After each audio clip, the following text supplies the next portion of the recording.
নতুন ভিডিও নিয়ে তোমাদের সাথে একটা নতুন ভিডিও শেয়ার করো। নতুন ঠিক না, এটা আগে আমি আমার ব্লগে ছেড়েছিলাম। একটা ক্রিম বানিয়েছিলাম, সেটা তোমরা দেখেছো। তা আজকে একজন বানাতে দিয়েছে, তাই নতুন করে বানাবো। এটা অ্যালোভেরা জেল। এবারে ভিটামিন ই ক্যাপসুল একটা নিয়ে নেব। এর সাথে গ্লিসারিন নিয়ে নেব 2 থেকে 3 চামচ মতন।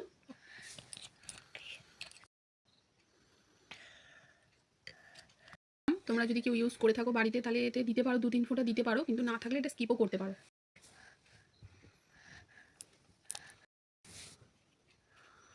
এটা গোলাপ জল, কয়েক ফোঁটা নেবে, বেশি নয়। গোলাপ জল এবার মিক্সড করতে থাকবে। রেডি, ক্রিমটা তৈরি হয়ে গেছে। এটা তোমরা এখন যতদিন ইচ্ছা ঘরে ইউজ করতে পারো। খুব ভালো। তোমরা বাইরে কত দাম দিয়ে কত ক্রিম কেনো, এটা ইউজ করে একবার দেখবে।